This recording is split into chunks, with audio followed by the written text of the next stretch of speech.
প্রিয় বন্ধুরা, সৃষ্টিকর্তা চাইলে সবই পারেন। আজকে অনেকদিন পর চমৎকার একটি রোদ উঠেছে। সকালটা অনেক সুন্দর। আপনারা লক্ষ্য করে দেখতে পাচ্ছেন যে আমি বেশ কয়েকদিন যাবৎ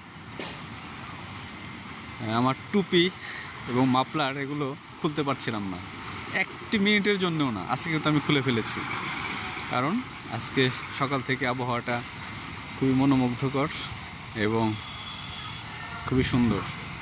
রৌদ্রোজ্জ্বল, রৌদ্রের যথেষ্ট তাপ রয়েছে। আপনাদেরকে যদি আমি একটু দেখাই যে ইতিমধ্যেই আমাদের ছাদে সবাই কিন্তু জামা কাপড় যাদের অনেক দিন ধরেই শুকাতে পারছিল না, তারা কিন্তু শুকানোর জন্য দিয়ে দিয়েছে। তো আসলে সৃষ্টিকর্তার প্রতি আমাদের কৃতজ্ঞতা প্রকাশ করার ভাষা নেই বললে চলে। তিনি চাইলে সব কিছু করতে পারেন।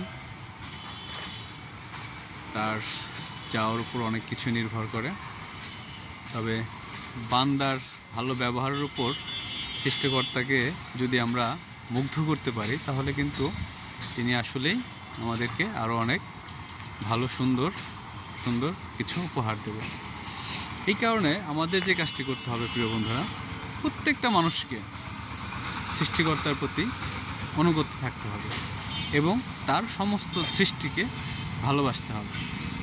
তার সৃষ্টিকে যখন আমরা ভালোবাসবো, সৃষ্টিকর্তার প্রতি যখন আমরা আনুগত্য থাকব, তখন সৃষ্টিকর্তা আমাদেরকে ভালোবাসবে। এরকম সুন্দর রৌদ্রোজ্জ্বল পরিবেশ আমাদেরকে দেবেন, অত্যাধিক গরম থেকে মুক্তি দেবেন, অত্যাধিক ঠান্ডা থেকে মুক্তি দেবেন। পরিবেশে টিকে থাকার মতো একটা পরিবেশ আমরা পাব। এই কারণে অবশ্যই আমাদেরকে ভালো কাজ করতে হবে প্রিয় বন্ধুরা। ভালো কাজের কোনো রকম বিকল্প নেই। প্রত্যেকটা মানুষেরই যার যার জায়গা থেকে সৃষ্টিকর্তাকে স্মরণ করতে হবে, মৃত্যুকে ভয় করতে হবে। আমরা একটা কথা জানি যে আসলে প্রত্যেকটা জীবেরই কিন্তু একটি সময় মৃত্যুর স্বাদ গ্রহণ করতে হবে। আপনি যদি জন্মের স্বাদ গ্রহণ করে থাকেন, আপনাকে অবশ্যই মৃত্যুর স্বাদ গ্রহণ করতে হবে। এটাই চিরন্তন সত্য। এই কথাটা মাথায় রেখে আমাদের চলতে হবে, আমাদের ভবিষ্যতে আগাতে হবে। তো প্রিয় বন্ধুরা, সৃষ্টিকর্তাকে ভালোবাসুন, তার সৃষ্টিকে ভালোবাসুন